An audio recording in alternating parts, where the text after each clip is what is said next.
ए चला, मी जरा थकलोय, आराम करतो. हा, तुमचं चालू द्या.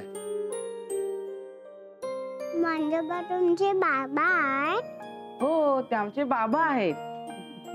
आई, ही एकच प्रश्न सारखा सारखा का विचारते? अरे लहान आहे ती अजून, असू दे ना.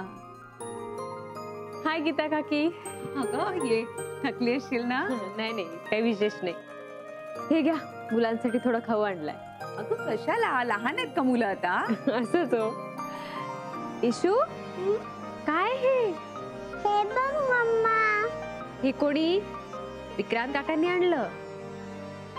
नाही, मंजुबाने आणलं. अगं विक्रांत आलाय कुठे अजून? अच्छा, नाही ना, वहिनी सांगत होत्या अजूनही तो हॉस्पिटलमध्येच आहे म्हणून. Okay okay okay. मम्मा छान आहे ना? रे खूप मस्त आहे. वाव. अगं मोहनने मुलांसाठी सगळी पुस्तकं वगैरे आणली ना, मग तिच्यासाठी पण आणली. How sweet. मम्मा घरी जाऊया? हो, चला चला पटपट जाऊया. हे दे माझ्याकडे आणि तुम्ही पण या. असं. बाय. बाय. हा, thank you.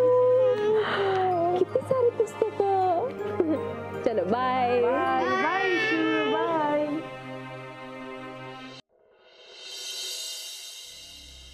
Sir, Mrs Sandhya Cholkar आल्यात त्यांच्या बाळाला घेऊन. मग आत्याला सांग अटेंड करायला. सर, पण त्या तुम्हाला विचारत होत्या. हे बघ, मी आत्ता नाही बाळाला पाहू शकणार. तू प्लीज आत्याला सांग ना अटेंड करायला. पण सर हे सारिका, बाहेर एक पेशंट थांबलेत का? हो, त्या संध्याताई आहेत. ऍक्च्युली त्यांच्या बाळाला गेले 3 दिवस झाले बारीक बारीक ताप येतोय. डॉक्टर विक्रांत सांगितलंयस ना? हो, म्हणजे मी तेच सांगत होते, पण मी आत्ता नाही बघणार आहे बाळाला आत्या. सारिका, बाहेर जाऊन त्यांना सांग फक्त 5 मिनिटं थांबा.